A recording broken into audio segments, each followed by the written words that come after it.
and I want to share my story with you. I'm 34 years old, but this story took place a couple of years ago. It all started with my now ex-husband, Dennis. Dennis and I met through a blind date set up by our mutual friend. It was one of those magical moments where you instantly click with someone. We went on multiple dates, and it didn't take long for us to make our relationship official. We shared the same values and had a similar sense of humour. I truly believed I had found my soulmate. When Dennis proposed to me, I was overjoyed. Through tears of joy, I said yes. However, while planning our wedding, my father insisted that we signed a prenuptial agreement. He made it clear that he wouldn't pay for the wedding unless we did so. This caused some tension between Dennis and me. I don't understand why your father is so adamant about this. It feels like he doesn't trust me. It's not that he doesn't trust you. My father went through a terrible divorce and he wants to protect me from a similar fate. He doesn't want me to lose everything if things don't work out. But doesn't signing a prenup imply that we don't have faith in our marriage lasting? I thought we were in this together, for better or for worse. I know, but it's not about doubting our love. It's about being prepared for any unforeseen circumstances. It's a way to safeguard both of our interests and ensure that we're making informed decisions. I guess I can see where your father is coming from. It's just hard for me to accept that our marriage has to involve legalities like this. I know it's not romantic, but it's about being responsible and practical.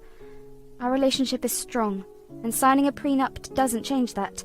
It's about protecting each other and our future no matter what happens. All right.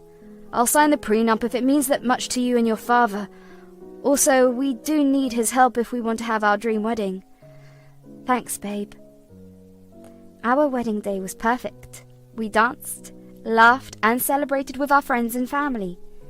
As time passed, Dennis and I were doing well in our relationship. We had good jobs and finally had enough money to start thinking about having kids.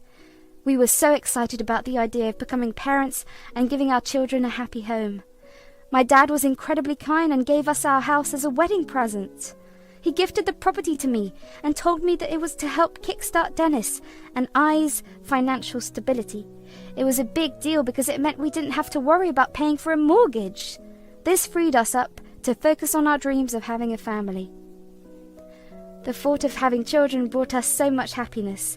We talked for hours about how we would raise them and all the love and care we could give them. Every day, we looked forward to the day we would bring a little one into our lives and create beautiful memories together. However, starting a family proved to be a difficult journey for us. As the months went by, it became harder and harder for me every time the pregnancy test showed that I wasn't expecting a baby. Each time, I felt a deep sadness because I wanted to become a mum. The dream of having a child seemed to slip away, and it made us feel so down. I turned to Dennis for support, hoping he would understand and comfort me. Babe, I feel inadequate, and it's getting to me. It's like no matter how hard we try, it never works. I feel like we won't be able to live our dreams because of me. You shouldn't be feeling that way. We have plenty of time to figure things out. There's no need to be upset about it. But I need your support and understanding right now. I want us to find solutions together, not just ignore my feelings. I know it's tough, but we'll figure it out. You're overthinking. Let's not make this a big deal. Our fights became more frequent as the pressure of not being able to conceive got to both of us. Dennis became easily irritated and would snap at me for no reason. The loving and understanding connection we had seemed to disappear, and it made me feel even more alone. I tried to talk to Dennis about how this journey was affecting us emotionally. I wanted us to support each other and find ways to cope together. Hey babe, how are you feeling about everything? Honestly, I'm just tired. We've been trying for so long and there are no results. It's frustrating. I mean, we have so many dreams and I want to see them in real life so bad. It's right there within our reach, but still, it's so far away. Yeah, I understand that. It's tough for both of us, but we're in this together, right? No, you know what? You don't understand. I know for a fact that there's nothing wrong with me. It's your body that's causing the issues. Do you even know what it's like to not get what you want because of someone else's fault? Wow! Okay, that's hurtful. I thought we were a team, supporting each other through this. I mean, I'm just as frustrated as you, if not more. I wanted to talk to you about how you felt so we could comfort each other, but clearly you'd rather blame me than comfort me. Whatever, I need some space. His words hurt me deeply. It felt like he was attacking me personally and confirming all the doubts and insecurities I had. I just wanted him to see how much I was hurting and hold me, assuring me that we were in this together, but instead, I faced his dismissiveness and hurtful comments. After our big fight, things were really tense between Dennis and me. We hardly spoke, and Dennis even started sleeping in the guest bedroom. It made me feel so upset, angry, and frustrated. In the midst of all this, I decided to take control of the situation. I booked an appointment with a doctor to talk about fertility treatments. It gave me a glimmer of hope, a little spark of light in the midst of the darkness we were going through. But when I talked to my insurance company, they said I had to wait for a whole year before I could start the treatments. It was disappointing. It felt like another obstacle in our already difficult journey. Still, I held on to that tiny bit of hope. Knowing that there was a chance for me and Dennis to have a baby together gave me strength and determination. As I headed back home from the doctor's office, I couldn't help but feel a mix of excitement and nervousness. I wanted to share this news with Dennis, to let him know that there was still hope for us and that we could face this challenge together. Despite all the hurt and anger, I still longed for his support and understanding. As I got closer to my home, I couldn't help but notice a strange car in the driveway. I was confused and worried.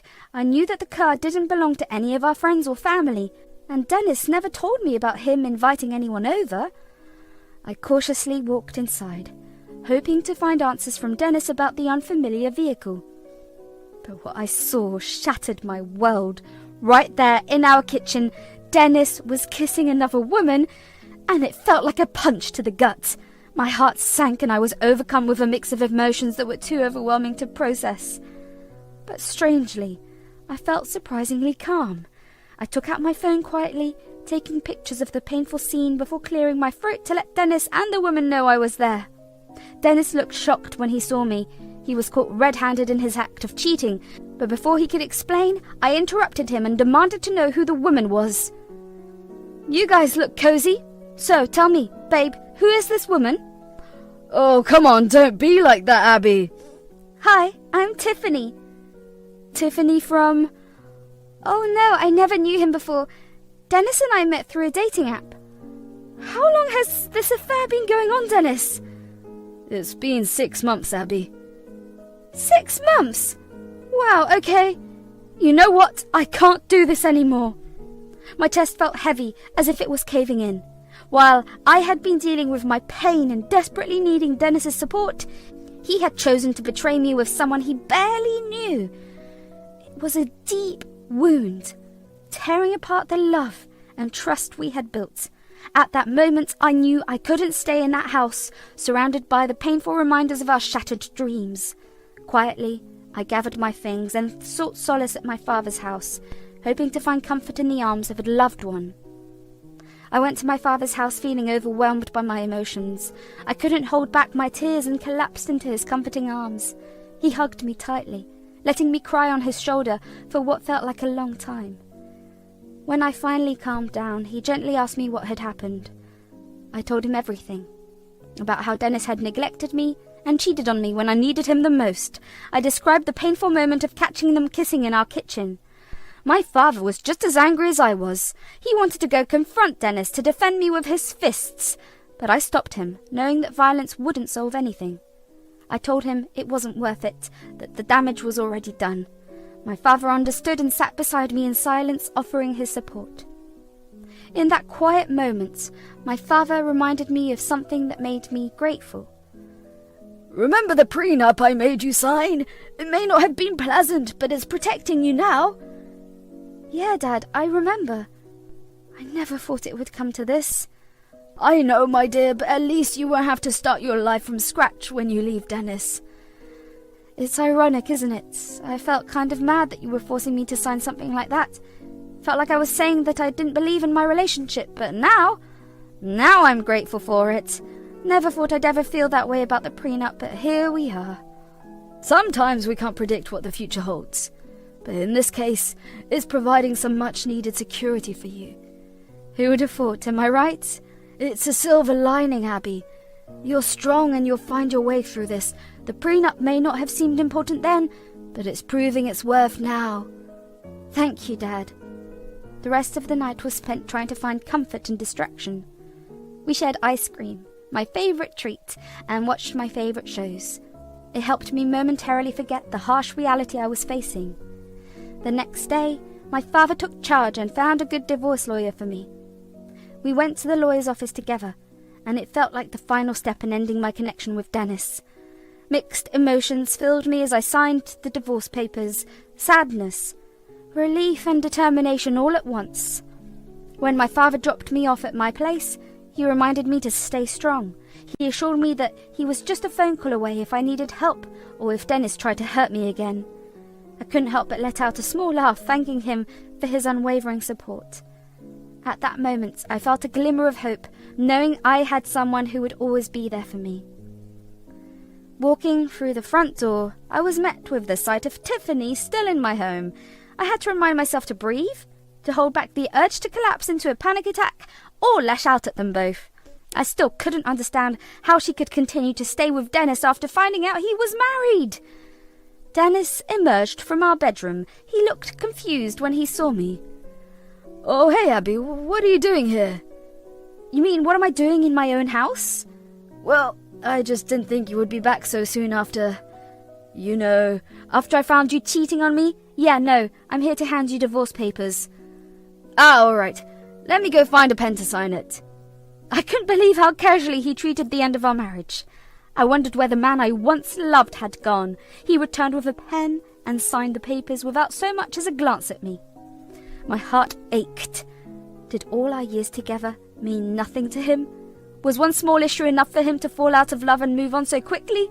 Dennis cleared his throat, which pulled me out of my thoughts. He told me he had something to tell me.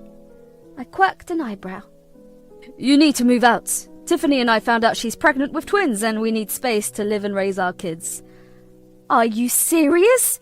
I can't believe your audacity and to rub my infertility in my face like this. Stop making such a fuss. It'll be easier for you to find a small place than for us to find a bigger one for all of us. The house is in my name, and thanks to the prenup we signed, you won't get a cent from it. You have no right to anything I own. Well, it's not fair. I should have some claim to it. Fair?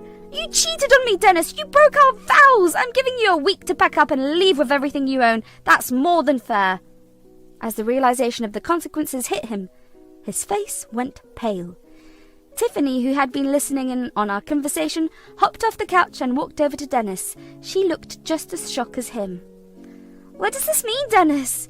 Have you been lying to me? No, I haven't been lying. I promise you we'll be fine. I have enough money to get us an apartment. I thought we would be building a life together in this big, beautiful house. I didn't sign up for this. Look, it's a difficult situation, but we'll figure it out. We'll find a place for our growing family. Not wanting to witness that argument any longer, I left silently, clutching the signed divorce papers in my hand. I was saddened by the loss, but I couldn't deny the satisfaction of creating a rift between Dennis and Tiffany. I was grateful to my father for insisting on the prenup, for it was my shield in this storm. Over the following months, I focused on healing.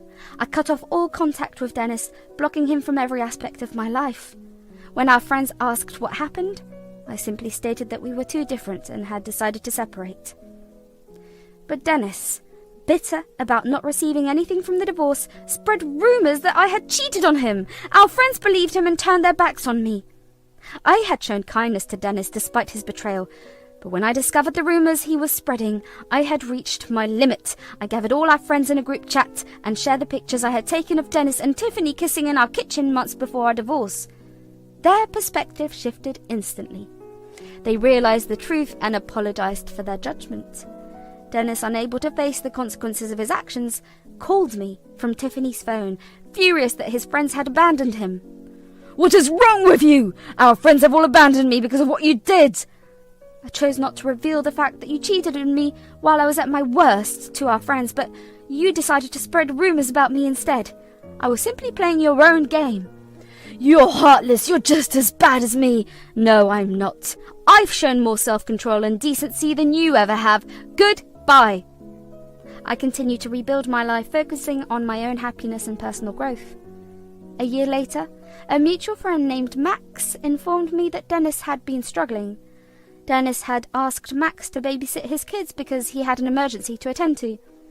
When Dennis returned to collect his children, he confided in Max that Tiffany had left him for another man, leaving him alone with their kids. Dennis revealed that Tiffany had only stayed with him because she thought he had a lot of money, but when she discovered the truth, it was too late to terminate the pregnancy. Max told me that Dennis had looked beyond exhausted. Upon hearing this news, a sense of satisfaction washed over me. Karma had come back to bite Dennis in a way he never expected. It wasn't a moment of revenge. It was a reminder that we reap what we sow. Now, as I share my story with you all, I want to emphasize that no matter how difficult the journey is, there is always hope for healing and justice. I've learnt that self-worth and resilience can carry you through the darkest times. I've learnt the importance of protecting yourself and your assets, as painful as it may be to consider such possibilities. And I've learnt that true friends will stand by your side, even when faced with lies and betrayal.